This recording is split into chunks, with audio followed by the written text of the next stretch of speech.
E aí, pessoal, estamos começando mais um episódio do podcast do Reumatize. Meu nome é Rivka. Meu nome é Júlia. Meu nome é Juliana. E hoje nós temos, Rivka, a honra de receber essa grande especialista em Sjögren, que é a Juliana. Ela é assistente do ambulatório de Sjögren na Santa Casa de São Paulo e também é membro da comissão de Sjögren da Sociedade Brasileira de Reumatologia. E é um prazer tê-la conosco hoje no nosso podcast, Ju. Com certeza, seja muito bem-vinda. O prazer é todo meu de estar aqui com vocês. E hoje, como vocês perceberam, nós temos um evento inédito aqui, só mulheres, para falar sobre doença de Sjögren, Então, só mulheres mostrando a representatividade, o Girl Power na reumatologia. E no nosso mês, Rivka? No nosso mês então, das assim, mulheres. Não poderia deixar de existir aqui esse encontro muito especial. Exato. Bom, pessoal, e é muito importante esse nosso podcast hoje, porque nós sabemos que uma maior compreensão do mecanismo, características patogênicas da doença, nós entendemos que a antiga síndrome de Sjögren é muito mais do que uma simples manifestação de sinais e sintomas, e é uma entidade nosológica própria, e como tal, merece a alteração de terminologia recente que recebeu, Ju, para a gente realmente agora passar a chamar de doença de Sjögren, não mais como manifestação secundária, que aí quem foi do ambulatório da Santa Casa sabe que essa bandeira já era hasteada há um tempo, tá? De sempre não existe secundário, tá bom? Sjögren, respeite que ele é sozinho. Então, aí chamando a atenção para valorizar o Sjögren como doença e a partir de agora, doença de Sjögren. Exatamente, Então, foi uma recomendação recente dessa mudança de terminologia para trazer a importância do Sjögren como uma doença, não só como uma síndrome. E realmente retirando esses termos de Sjögren primário, Sjögren secundário, mas trazendo a ideia de doença de Sjögren associada a alguma outra entidade autoimune, como por exemplo lúpus eritematoso sistêmico, artrite reumatoide. Porque muitos pacientes, eu até enfatizo mais muitas pacientes, porque até para reforçar o mês das mulheres, é uma doença bem mais frequente em mulheres do que em homens, uma relação de 9 mulheres para cada homem. Então, trouxe essa mudança de trazer o termo doença de Sjögren associada e não mais primária ou secundária, porque muitos pacientes, às vezes, os sintomas da doença de Sjögren é muito mais exuberante do que das outras doenças, como, por exemplo, dor articular e tudo mais. Então, é para realmente reforçar a ideia de doença nessa condição. Isso, e a gente vai falar hoje, sobre os sintomas secos, que como você mesmo comentou, Ju, são sintomas que impactam de forma significativa na qualidade de vida dos nossos pacientes. E muitas vezes a gente tem uma limitação com relação ao tratamento, A gente faz reposição, lubrificação e mesmo assim os pacientes têm muito impacto na qualidade de vida. Então, hoje a gente vai trazer como tratar, dentro do aspecto prático mesmo, no dia a dia, e como orientar os pacientes a, pelo menos, minimizar esses sintomas no seu dia a dia. Perfeito. Os sintomas de secura associados à fadiga, artralgia, são os sintomas mais relacionados ao impacto na qualidade de vida desses pacientes. E como bem dito, nós não temos medicações, por exemplo, imunossupressoras. Os trabalhos não mostram a melhora dos sintomas de secura com medicamentos imunossupressores até o momento. Então, o que a gente reforça muito para os pacientes é a mudança do estilo de vida. Então, alguns exemplos: evitar ambientes com ar-condicionado, ter umidificador de ar próximo, utilizar lágrimas artificiais, lubrificantes oculares, salivares, com frequência. Então, essas são medidas comportamentais que vão trazer uma melhora, um alívio desses sintomas. Eu reforço também que, como ela é uma doença sistêmica, então aqui a gente está focado na questão dos sintomas de secura, mas o Sjögren é uma doença sistêmica. Então, é uma doença que a gente vai ter um acompanhamento multidisciplinar. Então, não vai ser somente o reumatologista. Então, reforçar para os pacientes, que é muito importante o acompanhamento oftalmológico, para a gente fazer uma avaliação global do quanto esse olho realmente é seco e o quão seco ele é, para eu saber, será que só um colírio vai ser suficiente? Será que eu vou precisar de uma terapia imunossupressora tópica, como, por exemplo, um tacrolimus? Será que eu também não preciso associar um gel ocular, por exemplo? Ou até, em alguns casos mais graves de olho seco, até fazer cirurgia, né? Então, fechar o ducto lacrimal, mas isso sempre através da indicação do oftalmologista. Reforçar também que é muito importante o acompanhamento regular com o dentista para fazer limpeza oral, aplicação de flúor, até mesmo orientação adequada da escovação. A gente sabe que algumas pastas, alguns cremes dentais são melhores do que outros para o alívio dos sintomas de secura. Então, a gente orienta os pacientes a usarem cremes dentais, pastas dentais com xilitol, que isso traz um alívio. Um outro exemplo também importante, lembrar que a doença de Sjögren, pela secura oral, o paciente pode até ter perdas dentárias por conta disso, e muitas vezes precisam se utilizar de próteses dentárias.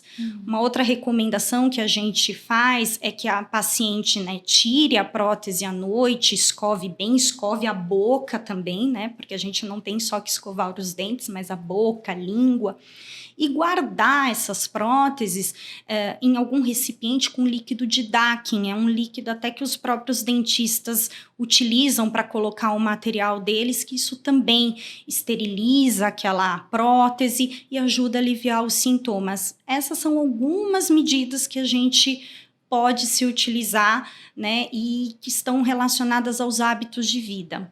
Evitar tabagismo, com certeza. Evitar a ingesta de alimentos muito açucarados também, gaseificados como refrigerante, andar com uma garrafinha de água, por exemplo, na bolsa. Eu sempre falo isso para os pacientes. Então, anda com uma garrafinha, né? Não precisa necessariamente beber a água, mas só o ato de molhar a boca também já ajuda muito. Mascar chiclete sem açúcar. Então, essas são algumas medidas de hábitos que esses pacientes podem e devem fazer. Ótimo, Ju. E você falou assim sobre a importância, né, de ter um acompanhamento multidisciplinar, né? Então, assim, por exemplo, o paciente tendo a queixa de olho seco, importante passar no oftalmologista até para a gente quantificar e avaliar se tem realmente alguma alteração mais grave, né? Mas também tem aqueles pacientes com doença de Sjögren que não tem sintoma seco. Isso. E que também vale a pena uma avaliação, porque os sintomas eles não têm uma correlação direta. Perfeito, né? Perfeito, então, exatamente. Então, assim, algo muito importante, na suspeita de doença de Sjögren, sempre nós temos que realizar os testes que avaliam secura. Então, sempre fazer os testes de avaliação de secura ocular, de secura oral, exatamente e também por isso. Porque muitos pacientes, eles têm quadros muito secos, mas clinicamente se queixam muito pouco. Então, é muito importante fazer essa quantificação que vai ajudar tanto para fechar o diagnóstico da doença, quanto também para eu avaliar o quão seco, entre aspas, esse paciente é, e para que eu possa tomar as medidas adequadas ao longo do tratamento. Então, assim, a avaliação de olho seco e boca seca tem que ser realizada sempre na suspeita da doença e também durante o acompanhamento, para a gente avaliar se isso está progredindo mais, se está mais estagnado ou não. Ô, Ju, eu acho que também é muito importante ressaltar uma coisa que também a gente sempre discutia no ambulatório, que é a gente aprender a perguntar sobre olho seco de uma forma ativa e correta, porque muitas vezes, se você está ali na correria e simplesmente vira para o paciente e pergunta, o seu olho é seco? A resposta automática é, não não é seco. Aí a gente realmente reforçar, né? Da gente sempre perguntar de sensação de irritação ocular, se você tem uma sensibilidade na exposição solar, se você costuma ter o hábito de sentir uma necessidade de coçar o seu olho com frequência, tentar pegar sintomas um pouco mais sutis, às vezes, que realmente, se a gente não fizer essa busca ativa e simplesmente perguntar de uma forma direta, pode ser que a informação se perca. Né? Sensação de areia, né? No olho também é importante. Exatamente. Existem alguns questionários que podem ser utilizados também na prática do dia a dia para chegar a essa conclusão que o paciente tem secura. Então, nós temos o inventário de cheirostomia, o questionário de cheiroftalmia. Então, o que a gente... nesses questionários, tem várias formas realmente de você perguntar para o paciente o quão... esses sintomas de secura. Então, é muito importante não perguntar apenas, você sente olho seco? Porque a sensação pode ser diferente para cada pessoa.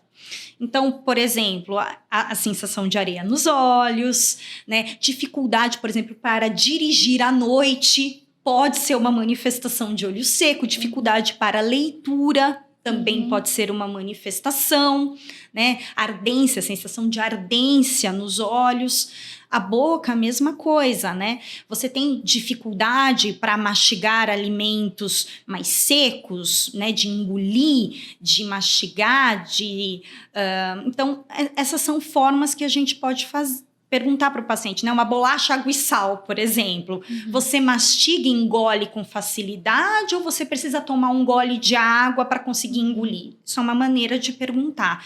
Então, é muito, muito importante isso, não perguntar simplesmente, tem olho seco? Tem boca seca? Porque as manifestações podem se apresentar de maneiras diferentes para cada paciente.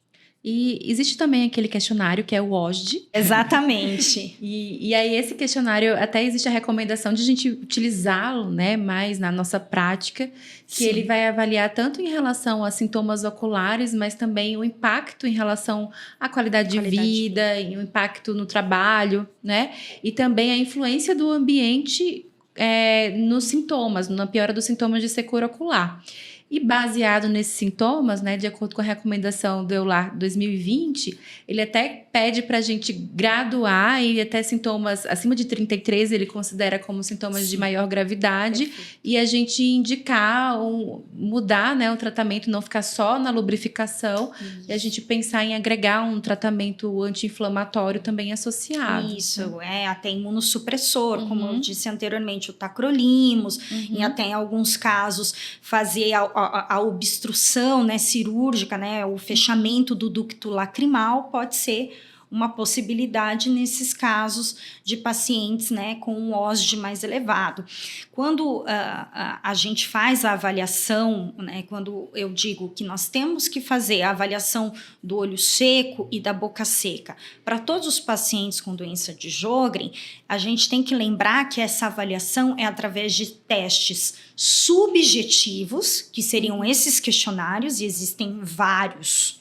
Mas os mais utilizados são esses, então, de cheirostomia, cheiroftalmia, o OSD. O próprio ESPRI também pode ajudar, né? Embora ele tenha não somente sintomas de secura, mas também de dor, fadiga. E também os testes objetivos, que seriam daí o Schirmer, os testes de coloração ocular, seria o fluxo salivar não estimulado, estimulado. Então, é esse o conjunto. Perfeito.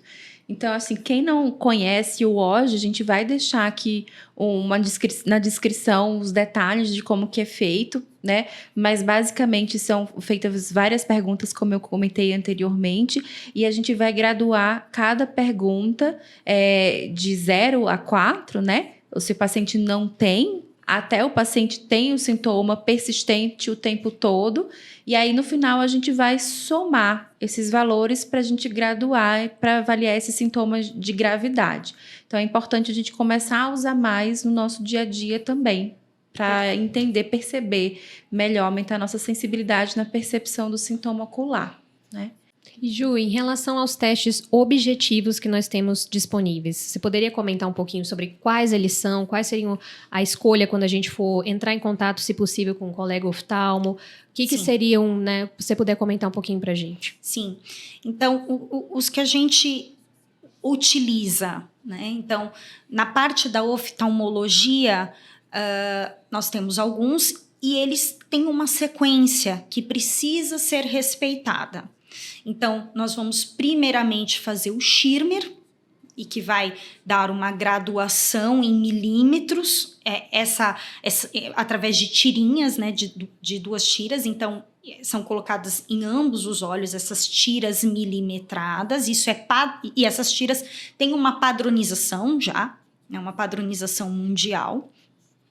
E é colocado em ambos os olhos e o paciente vai ficar com essas tiras com o olho fechado por alguns minutos. E aí, o oftalmologista vai avaliar o quanto de secura esses pacientes têm. Lembrando que menos que 5 milímetros da lágrima escorrendo já é considerado um olho extremamente seco.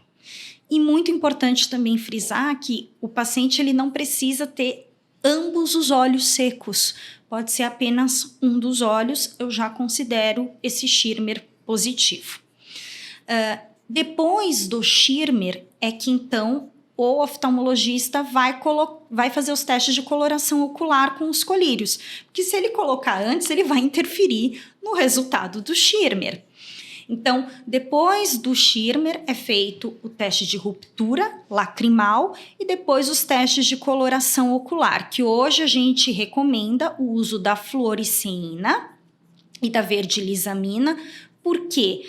Porque eles trazem muito bons dados, né, com relação às lesões que podem ocorrer em decorrência da secura e não trazem muito incômodo para o paciente, porque o rosa bengala, ele irrita muito a mucosa, ainda mais uma mucosa muito seca. Por incrível que pareça, até o próprio teste de Schirmer, ele pode até também ser um pouco incômodo para os pacientes, né? Principalmente esses que têm o olho muito seco. Então, é muito importante seguir essa sequência e realizar todos estes testes. Com relação ao fluxo salivar, ele pode ser feito o não estimulado. Então, o paciente ele vai eliminar a saliva num pote e eu vou avaliar se ele tiver menos do que 0,1 ml por minuto desse fluxo salivar, é uma boca seca. E eu posso também fazer esse mesmo teste estimulando o paciente com um pedaço de parafina, por exemplo, e também vai me mostrar se ele tem a boca extremamente seca ou não. Uma outra coisa muito importante também para citar é o ultrassom das glândulas salivares. Né?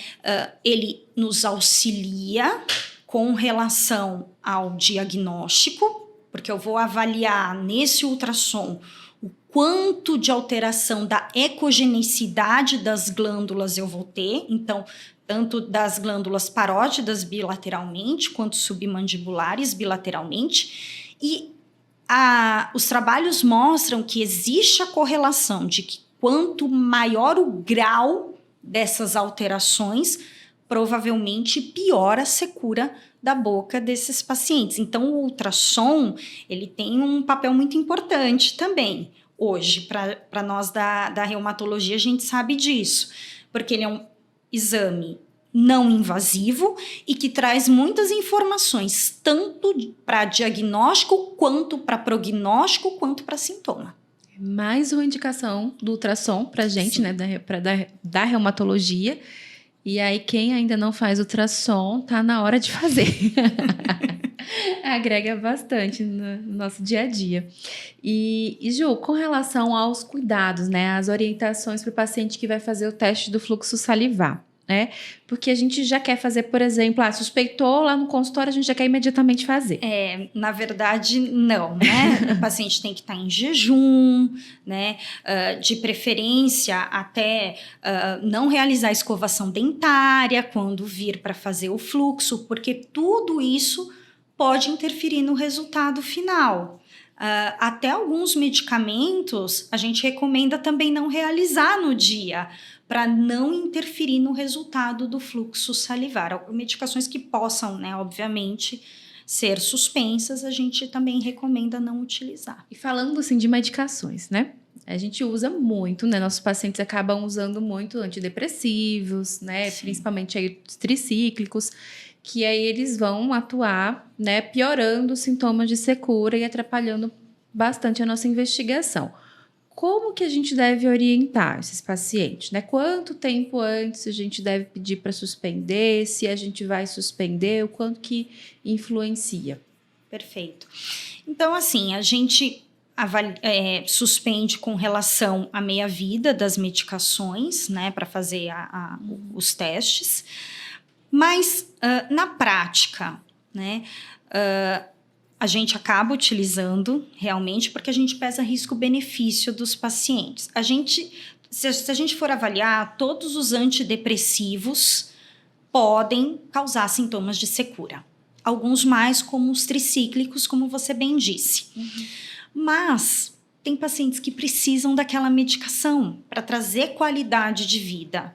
Então, eu acho que não dá para sofrer. Então, se o paciente precisa, né, se você utilizou outras classes de antidepressivo, ele não melhorou, ou ele tem alguma contraindicação a outras classes, precisa daquela, já está bem da parte emocional ou de dor, que ele possa ter uma fibromialgia, por exemplo, associada também, eu mantenho, né? Mas eu explico para o paciente, eu falo, olha, essa é uma medicação que você está muito bem com relação a essa parte, mas com relação à secura, pode piorar.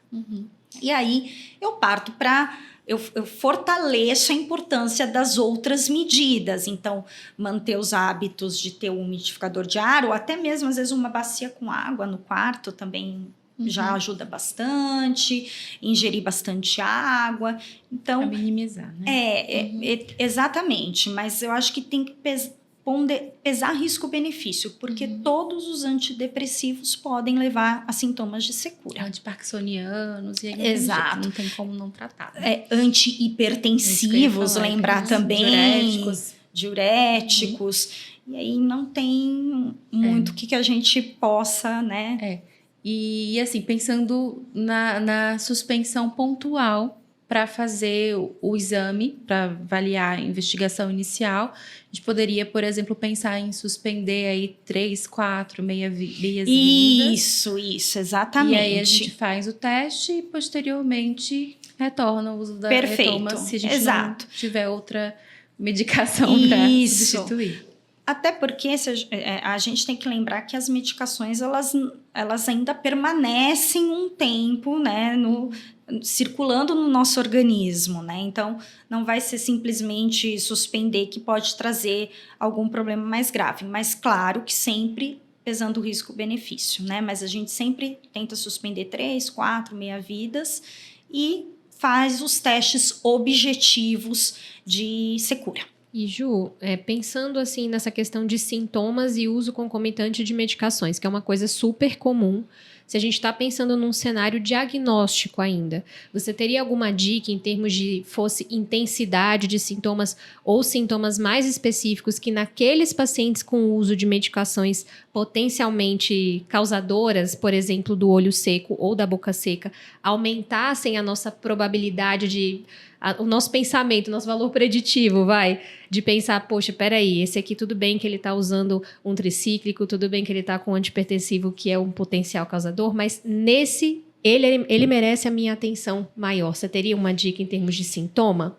Bom, primeiro, como eu falei anteriormente, a gente tem que lembrar que o Sjögren é uma doença sistêmica.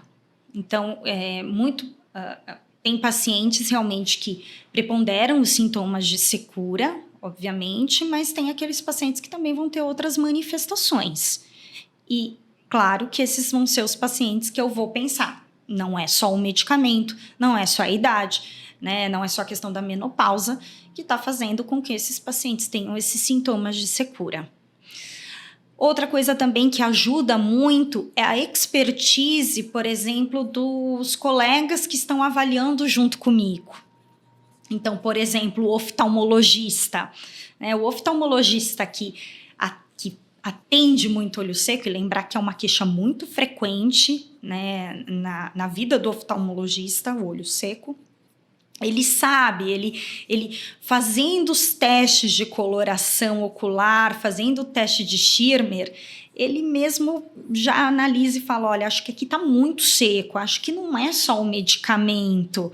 Então, eu tenho alguns colegas oftalmologistas que têm uma ligação mais próxima, então quando eu encaminho, eles me dão um retorno, falando, olha, está muito seco, tem muita alteração nos testes de coloração, dá uma olhadinha melhor, porque eu acho que não necessariamente é medicamentoso ou é pela idade.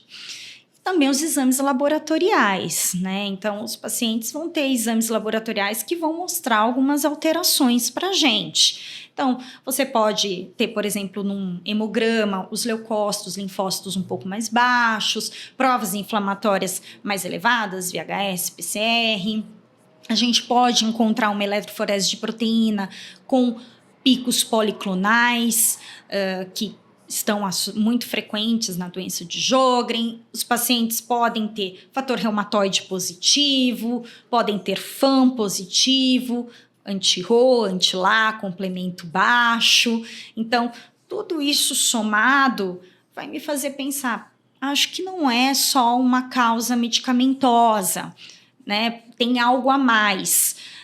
Histórico, por exemplo, de parotidite, de repetição, também eu não vou pensar que o paciente tem esses sintomas de secura somente por outras causas não sistêmicas, não autoimunes. Então, eu acho que é o conjunto, né, de sinais, sintomas, história clínica do paciente e essa combinação da avaliação completa. Por isso que é tão importante a avaliação completa desses pacientes, não só a história clínica do reumatologista, os exames laboratoriais, mas também os outros testes auxiliando.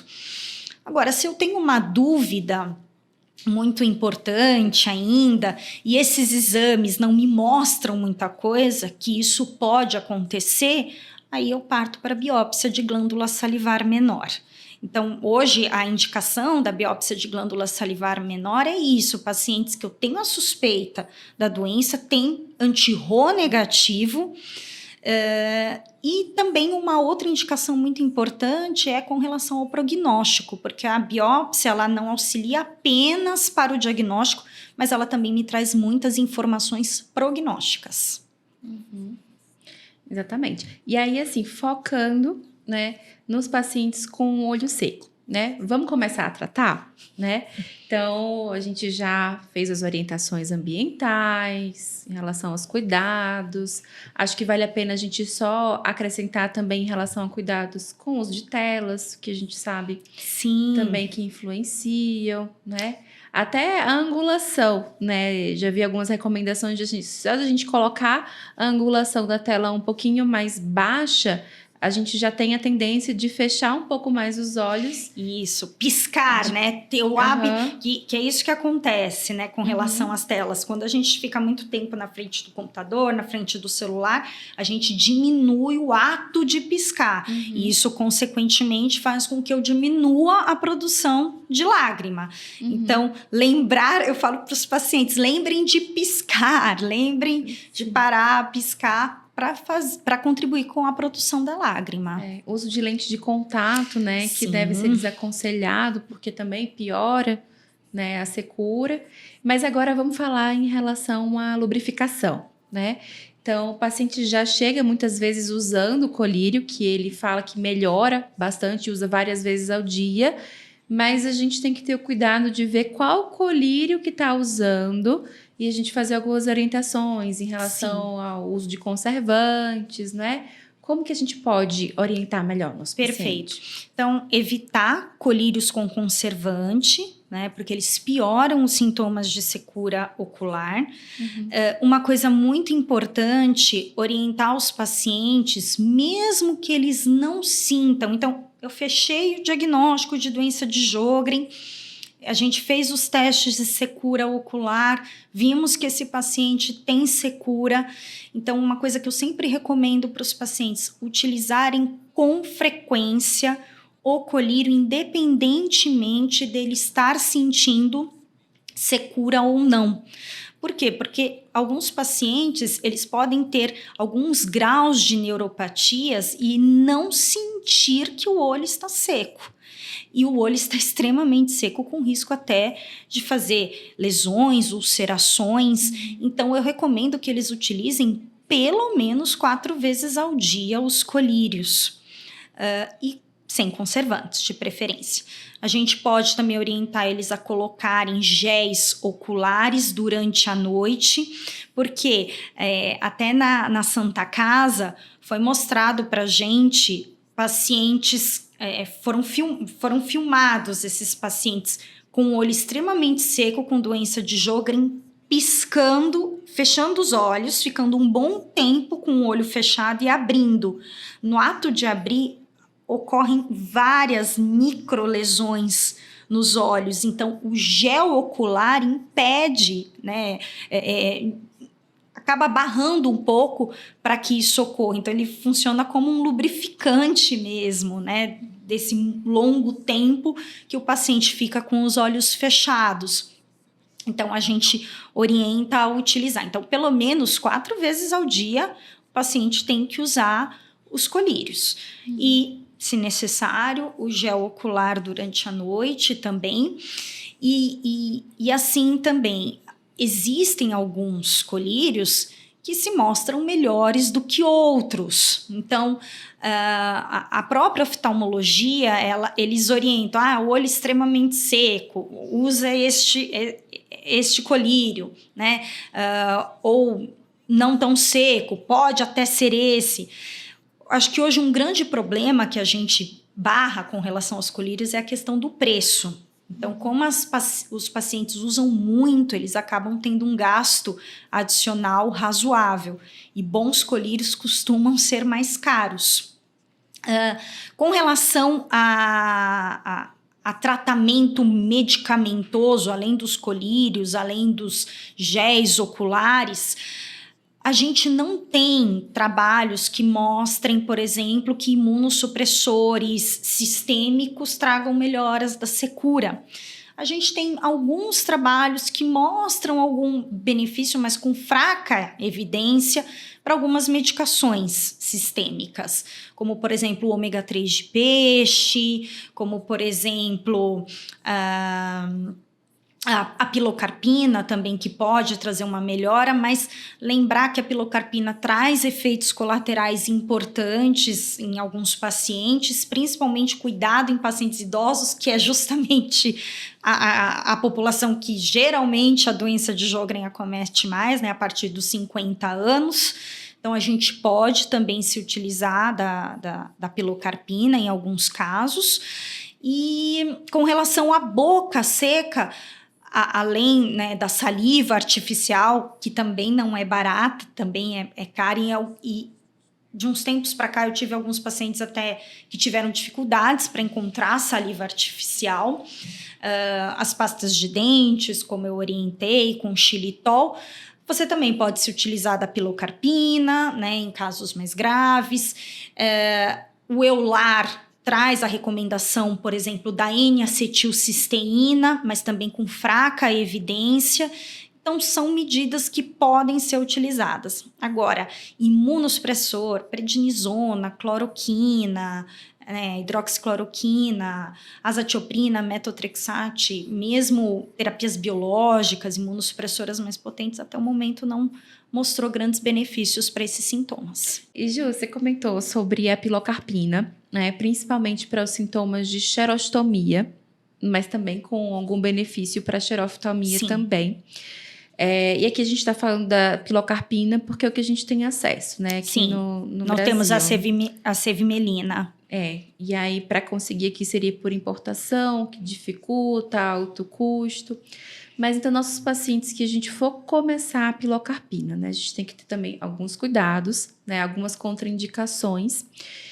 que a gente precisa perguntar para o paciente, né? A gente lembra logo do glaucoma de ângulo fechado e também da asma grave, mas tem algumas outras coisas que a gente precisa perguntar também. Sim. A pilocarpina, a gente tende a começar com doses baixas da medicação, né? Aqui no Brasil, a gente tem a dose de 5 miligramas, mas fora tem doses menores de pilocarpina e alguns colegas até manipulam em doses menores e vão tateando de acordo com o que o paciente vai tendo ou não de manifestação adversa, né? Ou também o que ele vai respondendo também com relação aos sintomas de secura. Então, a pilocarpina, ela é uma medicação, ela é um agonista muscarínico que pode levar a algumas reações adversas. Então, taquicardia, cefaleia, sudorese. Então, a gente tem que ter cuidado, principalmente nessa população, nessa faixa etária de pessoas que têm doença de Sjögren, porque muitas desses pacientes são idosos, então eles têm uma tolerabilidade menor às medicações, e além disso eles têm outras condições que podem piorar por conta da pilocarpina. Então, por exemplo, ele pode ter uma arritmia que ele trata, então ter cuidado maior com o uso da pilocarpina e outras condições. E de uma forma geral, assim, com relação à recomendação da alimentação, né, de consumo de mais ômega 3, né? Tem estudos favoráveis, outros estudos não. De uma forma geral, você acha que vale a pena a gente recomendar essa dieta? Eu acho que sim, né? Eu acho que vale a pena, primeiro porque não traz risco para o paciente, né? E como a gente tem pouca arma terapêutica, né, além dos colírios, das terapias tópicas, eu acho que vale sim a pena a gente orientar os pacientes, até porque tem pacientes que falam que melhoram, né, com ômega 3, óleo de linhaça também, tem trabalhos com óleo de linhaça. Então, sim, pesando o risco-benefício, eu acho que vale a pena sim. Acho que às vezes vale até a reflexão que a gente está dando um suplemento potencialmente benéfico, ao invés de nós darmos alguma medicação que possa ter efeitos colaterais associados e muitas vezes interagir com outras medicações que esses pacientes utilizem. Então, assim, não é que vai ser inócuo, mas se a gente realmente, como você falou, for pesar o risco-benefício, o meu risco será infinitamente menor do que eu associar uma outra medicação com potencial imunomodulador ou imunossupressor que venha a ocorrer. E quando que eu vou pensar, por exemplo, nesse paciente vale a pena a gente prescrever uma ciclosporina, prescrever um tacrolimus? Que situação, assim? No caso da ciclosporina, do tacrolimus tópico, vão ser nesses pacientes que têm os sintomas oculares mais graves e que tem também processo inflamatório associado no quadro ocular decorrente da ceratite seca. Então, nesses casos, vale sim a pena a gente se utilizar. Até em alguns casos também mais graves, tem a questão do soro autólogo, que a gente o acesso não é tão simples assim, mas em pacientes que conseguem, que tenham acesso a serviços que fazem o soro autólogo, também pode ser uma opção, né? O soro autólogo é um soro que é feito do plasma do próprio paciente, ele vai passar por um processo como se ele fosse fazer uma doação de sangue, né? E depois ele pode se utilizar desse soro que é feito pelo seu próprio plasma. Então, tudo vai depender do grau de secura que o oftalmologista vai me ajudar a mostrar e do quanto essa superfície ocular está inflamada em decorrência da ceratite seca. Então, assim, a gente mais uma vez vê, né, que o reumatologista ele precisa ser uma pessoa muito sociável, com muitos amigos, né? Tem que ter mais um amigo que é oftalmologista, né? Tem que ter um nefro, um neuro, patologista. um oftalmologista. Então, assim, a gente tem que ter muitos amigos. Eu acrescento até aqui que, muitas vezes a gente esquece na prática clínica do amigo ginecologista. Com certeza. Né? A gente falou muito de olho seco, de boca seca, mas o sintoma de secura vaginal, na grande maioria das vezes, os pacientes não falam na consulta, mas se a gente perguntar ativamente, eles vão referir. E tem outro problema, né? Muitas vezes mulheres, período perimenopausa, menopausa, com sintomas secos, às vezes oculares ou na parte também da saúde bucal.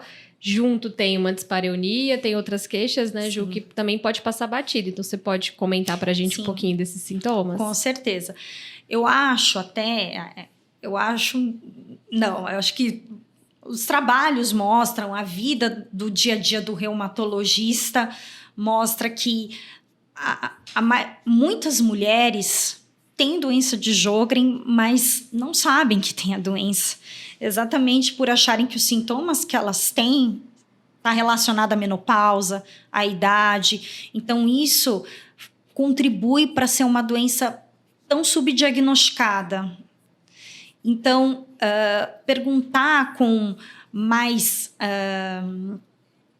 ênfase para essas pacientes com relação aos sintomas de secura, e aqui a gente está falando mais para os reumatologistas, mas isso vale para todos os médicos, de todas as especialidades, clínicos, os próprios oftalmologistas, tentar tirar o máximo, porque não é um sintoma que geralmente a gente pergunta, né, que os médicos perguntam na prática clínica.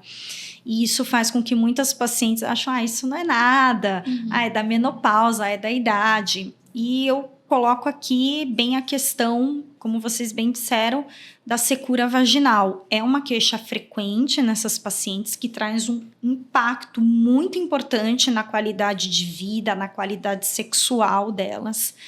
Então, é muito importante a gente questionar também, que às vezes na correria do consultório, a gente não pergunta, a gente fica lá focado nos exames laboratoriais, nas medicações, se está tomando, se não está, e se esquece de perguntar da secura vaginal.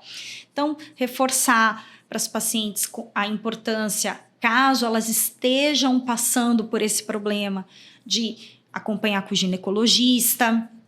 Podem ser utilizados, nesses casos, lubrificantes vaginais, de preferência à base de água, até mesmo durante a relação sexual, esses lubrificantes podem ser utilizados também, e discutir com a ginecologista também, né? Então, escrever uma cartinha, falar, olha, ela tem uma doença de Sjögren, ela tá com essa queixa de secura vaginal que pode levar a dor durante o ato sexual, a dispareunia.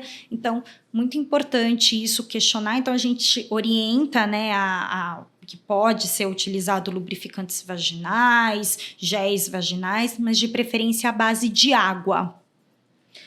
Uma coisa que acho que vale a pena a gente também comentar, né, é que, claro, né, a síndrome de Sjögren é mais frequente em mulheres que estão entrando aí nesse período da menopausa. Então, o hipoestrogenismo também vai ser uma causa relevante da secura vaginal. E associada à própria secura de Sjögren, além de aumentar expressivamente, né, o sintoma de secura, de dispareunia, mas aumentar também o risco de infecções geniturinárias. Sim, com certeza. Tanto infecções vaginais quanto infecções urinárias de repetição, essas pacientes. Corrimentos sim, também, porque né? Você tem uma alteração do pH vaginal em decorrência da secura que vai facilitar infecções, assim como na boca, né? A gente tem alteração do pH, isso vai facilitar infecções fúngicas, principalmente. Candidíase. Exatamente. Então, acho que para a gente só elencar, então, para o pessoal, sempre a gente tem que lembrar de questionar em termos de parte, se você tem dificuldade com algumas posições específicas, se você Sim. tem um quadro de ressecamento muito perceptível, infecções urinárias de repetição que não estejam diagnosticadas, problemas de candidíase de repetição e mesmo na boca, né? Cárie de repetição, problemas que chamem a atenção só para a gente reforçar Sim. essa necessidade de questionar ativamente de todos os sintomas secos, né?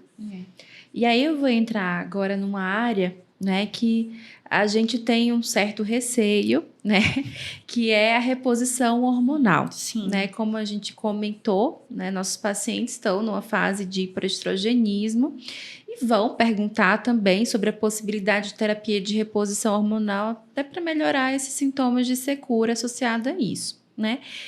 O que a gente tem que tomar cuidado, né? O que é ideal a gente orientar, principalmente trazendo para a doença de Sjögren, né? Mas claro que pensando também até puxando aí para o lúpus, né? Sim. Síndrome antifosfolípide, né? Sim. Mesma coisa, né? Acho que até... Com certeza. Então, assim, com relação à terapia de reposição hormonal, tudo a gente tem que ponderar. Então, vão ter casos que nós vamos evitar. Então, pacientes que tenham doença de Sjögren associada a lúpus, e principalmente a depender da gravidade, pacientes que tenham doença de Sjögren com síndrome do anticorpo antifosfolípide, eu vou evitar essa terapia de reposição hormonal combinada, então focando principalmente no estrogênio. Se ela tem uma doença de Sjögren mais grave também, então eu acho que tudo é discutível, mas sempre ponderando, né? Essa paciente, os sintomas dela da menopausa estão interferindo muito na qualidade de vida dela? Estão, ok. O quão grave a doença de Sjögren dessa paciente é? Será que dá? Será que dá para eu fazer essa reposição? Será que não dá? Está fora de atividade de doença essa paciente? Ela já não usa ela não usa medicamentos imunossupressores, nem precisa, porque ela tem mais sintomas de secura. Então, eu acho que é algo que a gente até pode tentar negociar de caso para caso. Né? Uhum. Eu acho que essa é uma forma possível de abordagem. Uhum. Mas, se não é possível, outras medidas, como eu comentei, utilização de cremes vaginais, géis, né, lubrificantes vaginais, outras medidas também, mas sempre discutindo em comum acordo com o ginecologista. E essa contraindicação, Ju, ela vai ser só para terapia sistêmica ou para terapia tópica, ela também é válida? É válida da mesma forma. Então, você tem terapia de reposição hormonal sistêmica, você tem terapia de reposição hormonal... O estrógeno vai ser absorvido da mesma forma, ele vai entrar na corrente sanguínea de alguma maneira, ou pelo trato gastrointestinal ou através da pele atingindo os vasos sanguíneos. Então, o cuidado vai ter que ser o mesmo, né? Então, sempre ponderando junto com o ginecologista, mas principalmente avaliando como é esse Sjögren dessa paciente. É um Sjögren mais grave? É um Sjögren com manifestações sistêmicas? É um Sjögren que a paciente já teve evento tromboembólico prévio, né? É um Sjögren que a paciente está utilizando um grau de imunossupressão maior. São pacientes que, muito provavelmente, eu vou evitar. Né? Agora, é um Sjögren que a paciente está há muitos anos fora de atividade de doença, não foi um Sjögren considerado um Sjögren grave, tem mais manifestação de secura. Aí eu acho que a gente pode tentar ponderar. Em relação à xerose de pele, que a gente falou, né, agora. Sim. Também a gente pode fazer algumas recomendações. Sim. Evitar banhos muito quentes, por exemplo, né, que levam pioram a secura. Passar cremes hidratantes também após o banho, com frequência. Você também pode orientar os pacientes a fazer isso. Em alguns casos, até, tem pacientes que a pele é tão pronunciadamente seca que eles têm até prurido. Então, eles se coçam, levam às lesões. Então, orientar a passar cremes hidratantes, evitar banhos muito quentes. Então, tudo isso pode ajudar o paciente a sentir um alívio do sintoma. E com relação à hidratação da pele? tem algum hidratante, não de marca que eu tô falando, né? Mas em relação à composição do creme, que seria melhor? Acho que vale aquela orientação da dermato, né? Evite hidratante cheiroso. Isso, Ele não serve para nada. De preferência hidratante neutro, mais rico em água. Esses são os que a gente recomenda para os nossos pacientes.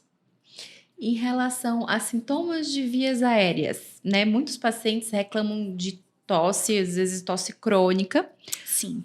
secundários à secura, né? Da via aérea, xerotraqueia. E a gente investiga, né? A gente tomografa os pacientes, né? Vê se tem alguma doença intersticial pulmonar. Não tem infecção. E a gente vira o paciente e não acha nada que justifique. Sim. O que fazer? Se há o que fazer. Então, xerotraqueia é também uma queixa frequente dos pacientes com Sjögren. Eles falam, né, desse, como se fosse um pigarro, né? Esse com o tempo todo. E é por secura. Com relação à tomografia, até que você comentou, no início da investigação, até a gente recomenda realmente fazer. Porque alguns pacientes já podem ter até uma intersticiopatia, alguma coisa começando no pulmão e ainda não ter sintomas exuberantes. Então, talvez no início, quando você está naquele início para diagnosticar o paciente, talvez até valha fazer a tomografia para ver se ele já tem alguma alteração de parênquima e te obrigue a monitorar mais esse pulmão ou não. Mas a maioria das pacientes que tem essa questão, né, dessa xerotraqueia, desse como se fosse um pigarro na garganta, não é por nenhuma causa pulmonar, é por questão de secura mesmo.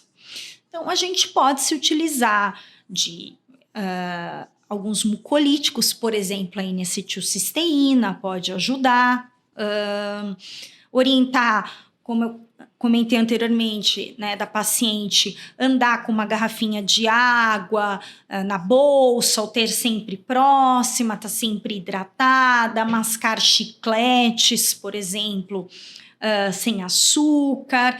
Então, tudo isso pode ajudar a melhorar um pouco essa questão da xerotraqueia. Bom, Ju, e em relação à N-acetilcisteína, a gente já comentou então para algumas manifestações. Como que está essa parte dos estudos em relação específica a essa medicação?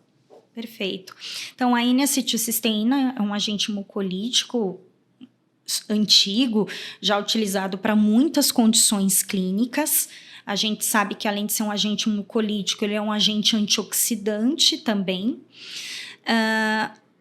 Ele está a N-acetilcisteína, ela está dentro das recomendações europeias para o tratamento de secura da doença de Sjögren, nas últimas recomendações, mas ela está, assim, recomendada para aqueles pacientes, por exemplo, que têm contraindicação à pilocarpina, que não responderam, porque o trabalho que nós temos hoje com N-acetilcisteína é um trabalho da década de 80, de 1986, foi um trabalho que não era apenas, as pacientes não eram uma amostra homogênea de pacientes apenas com doença de Sjögren, tinha paciente com doença de Sjögren, paciente com artrite reumatoide, e na época a avaliação da secura foi feita apenas por questionários, então pergunta e resposta. E não foram realizados testes objetivos para avaliar se realmente houve melhora da secura. Então, não foi feito na época fluxo salivar, não foi feito testes de coloração ocular, e os questionários que foram feitos não eram os questionários que hoje são padronizados para avaliar os sintomas de secura. Então, ele mostrou benefício, mas não é um trabalho robusto. O N também dos pacientes foi pequeno, mas como mostrou benefício e é uma medicação segura, com poucos efeitos colaterais, não é uma medicação cara também, a gente utiliza na prática clínica. Bom, Ju, e em relação às novas terapias, a gente sabe que a gente está vivendo um momento na reumatologia com muitos estudos, muitas medicações, muita coisa vindo em breve, muitas extrapolações de medicação até de outras especialidades para a nossa. E você vê alguma terapia emergente, especialmente para sintomas secos ou alguma coisa assim mais exuberante que vocês estejam mais animados? Breaking news. Então, tem muitos trabalhos assim em andamento, tanto para sintomas de secura quanto para sintomas de manifestações extraglandulares na doença de Sjögren. Então, a gente tem trabalhos com inibidores de JAK acontecendo, a gente tem trabalhos com associação de medicação, leflunomida, hidroxicloroquina. Temos trabalhos com alguns imunobiológicos, né? Uma decepção para a gente foi o trabalho com o abatacept, que não mostrou o benefício esperado, mas tem coisas em andamento, tem trabalhos com inibidores de interleucina, mas ainda sem resultado final. Porque eu vi, por exemplo, do Apremilache, algumas evidências interessantes, né? Pela forma como age, que ele teria uma medicação com atuação diretamente na estimulação da glândula. Isso. Então, você tem... A experiência a gente não tem como ter, mas você já teve alguma oportunidade de trocar experiência com alguém que fez uso? Na prática, eu não conheci, não tive contato com ninguém que tenha feito uso de Apremilache ou que tenha tido experiência, mas nós estamos com boas expectativas sempre, né? Até o fim dos estudos, a gente espera ver medicações novas para o tratamento da doença de Sjögren, que é uma doença órfã, né, ainda de tratamento. Né? A gente espera encontrar evidências e estudos cada vez melhores, mas eu acho que o que dificulta um pouco a gente encontrar estudos com robustez para o tratamento do Sjögren é que nós temos perfis, grupos, fenótipos diferentes de pacientes, só que nos estudos esses pacientes são colocados todos num bolo só.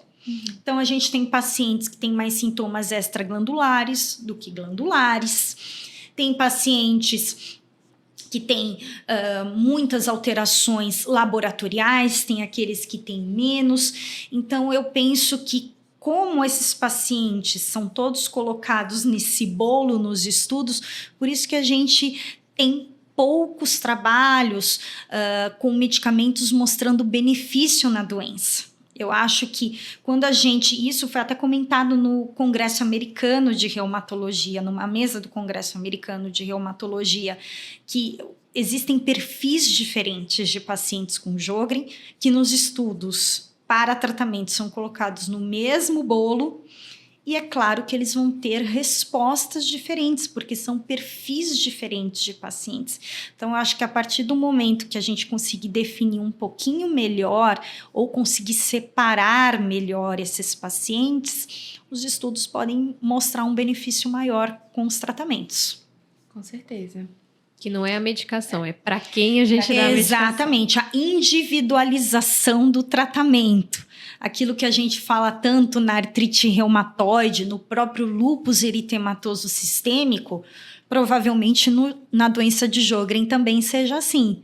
Então, será que esse medicamento para esse perfil de pacientes com Sjögren vai trazer benefício ou ele vai trazer benefício para esse outro perfil? Então, eu acho que isso ainda falta um pouco a gente definir melhor na doença, e tem surgido trabalhos querendo separar um pouco melhor esses perfis. Tem alguns pacientes, né, que eles não abrem o quadro com sintomas secos, né? E às vezes abrem com manifestações muito graves e a gente fica esperando os sintomas secos para poder dizer é doença de Sjögren. Sim, né? Isso pode acontecer, né? Assim como no lúpus, algumas pacientes podem abrir uma nefrite lúpica sem nunca ter tido uma manifestação cutânea, o mesmo pode acontecer na doença de Sjögren. Então, o paciente pode abrir um quadro com uma manifestação extraglandular, e um exemplo muito marcante são pacientes que abrem com quadros neurológicos. Muitos desses pacientes abrem primeiro a manifestação neurológica para depois abrir o quadro de secura. Então, assim, quando o nosso colega da neurologia chama a gente para uma avaliação de um paciente que esteja com um quadro neurológico e que ele suspeita que possa ser algo autoimune, como, por exemplo, uma doença de Sjögren, se a paciente ou o paciente não tem o sintoma de secura, investigue melhor. Porque ele pode ter sim uma doença de Sjögren e não ter aquela manifestação de secura exuberante que a gente espera nos nossos pacientes. Então, esse é um recado importante. E que muitas vezes, Ju, pode ser subjetivo. Às vezes, Sim. esse paciente pode não ter queixa, mas quando você vai solicitar investigação complementar, às vezes na prática clínica a gente se depara com isso. O paciente nem tem queixa. Sim. Poxa, você pede o Schirmer 2. Você pede, né, ultrassom já cheio de alteração. Então, às vezes, é só subjetivo também. É só subjetivo, mas a literatura, e é isso que eu quero reforçar bastante, que a literatura mostra que esses pacientes que abrem com quadro neurológico e têm doença de Sjögren, muitas vezes o quadro de secura, tem trabalhos, assim, é bem misturada, assim, a frequência, né, a porcentagem de pacientes, mas tem trabalhos falando por volta de 20%, pode não ter os sintomas inicialmente de secura e pode não ter mesmo, pode ter Schirmer normal e depois abrir o quadro. Então, se chamarem o reumatologista, olha, tô com uma paciente, o neurologista chamar, olha, tô com uma paciente, eu tô com uma suspeita de que possa ser uma doença de Sjögren, uma paciente que tem uma manifestação neurológica,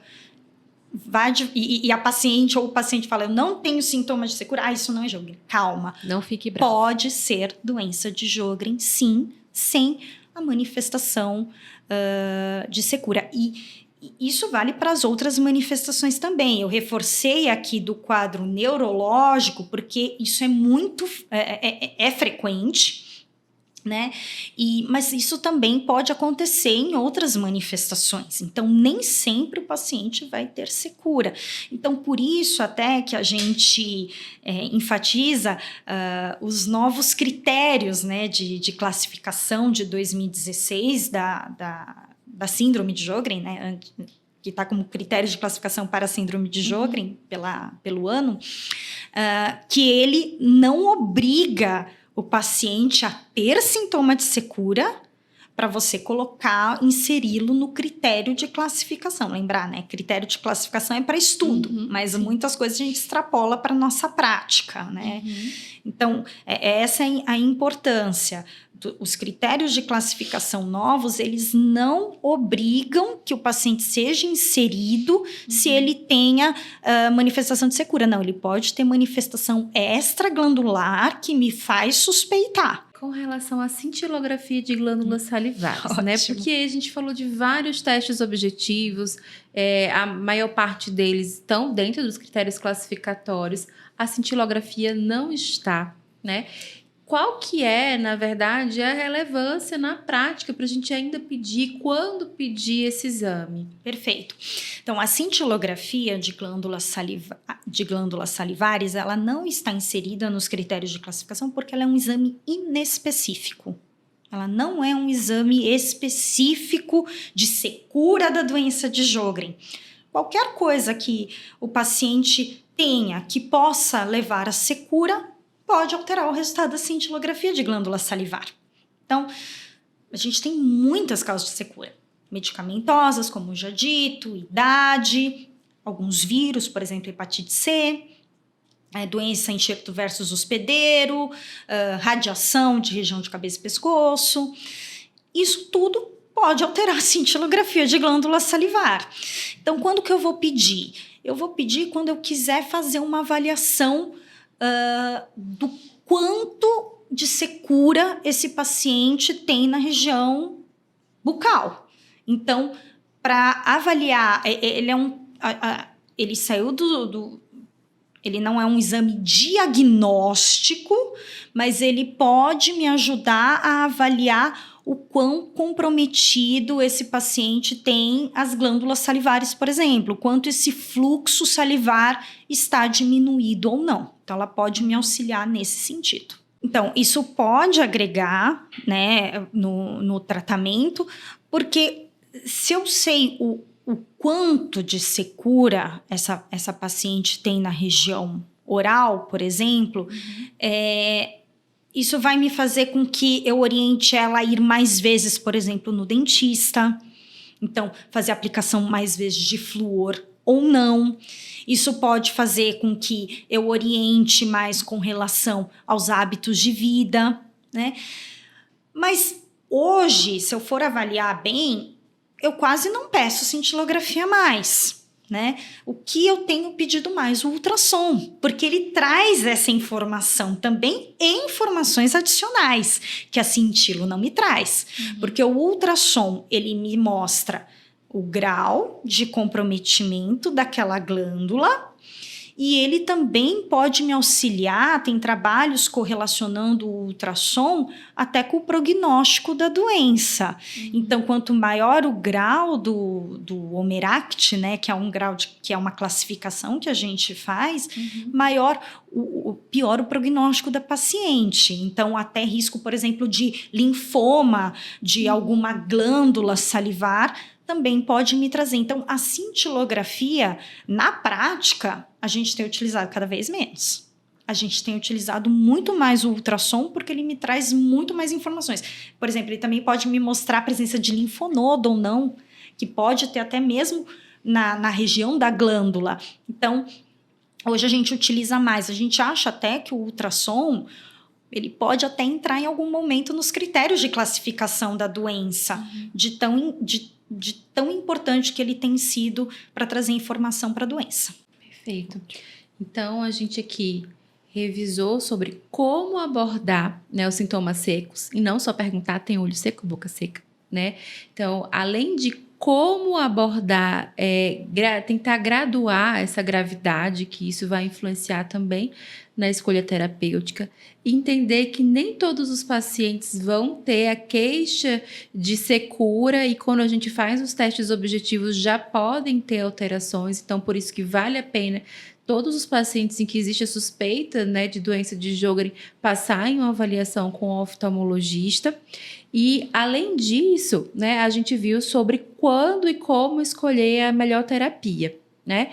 E um ponto muito importante que a gente quis comentar e quis trazer hoje, né, foi com relação aos sintomas na vida sexual da paciente, né? A gente está aqui falando sobre o mês das mulheres, estamos aqui só mulheres, e o quanto que é relevante essa queixa e que a gente, de fato, pergunta tanta coisa, né, e deixa de falar sobre esse assunto que é tão significativo e que a gente pode influenciar, melhorando pelo menos, né, alguns desses sintomas. Então, vale a pena a gente questionar mais e encaminhar, fazer amizades com ginecologistas também e oftalmologistas. Da mudança, super importante falar sobre a mudança dos hábitos de vida, além, né, de prescrever só os lubrificantes. E que também é importante a gente saber quais os lubrificantes escolher, né? Cuidados com os conservantes. E aí, em alguns pacientes com sintomas mais graves, a gente vai precisar de medicações, né, sistêmicas, até procedimentos cirúrgicos, mas também vai ser uma discussão, né, com o oftalmologista para a gente indicar. Ju, foi ótimo, a gente queria agradecer muito a sua presença, foi super esclarecedor o episódio, com certeza as pessoas vão adorar, e fica aqui o convite para outras vezes, né, novas oportunidades, que foi muito bom mesmo. Muito obrigada. Eu que agradeço, contem comigo para as próximas oportunidades, e eu também gostaria só de finalizar e recomendar a todos que estão assistindo esse podcast a verem, comprarem o livro da doença de Sjögren, que foi publicado recentemente, foi escrito com muito carinho pela Comissão Nacional da Doença de Sjögren e tá um livro especial para os reumatologistas, mesmo oftalmologistas, os outros colegas apaixonados pela doença, para que eles desfrutem e aprendam cada vez mais. Isso, e as pessoas gostam de perguntar pra gente as nossas referências, e a gente quer deixar claro que a nossa principal referência foi o livro de Jogren. Exatamente. Então, assim, se vocês querem confirmar o que a gente falou e aprender muito mais, fica a dica. Isso aí, pessoal. E fica o convite para vocês seguirem as nossas redes sociais. O podcast está disponível em várias plataformas. Se inscrevam na nossa newsletter, que tem muitas atualizações. E mais uma vez agradecer, que realmente foi excelente e engrandecedor. Obrigada, pessoal. Tchau, Obrigada. tchau. Até a próxima.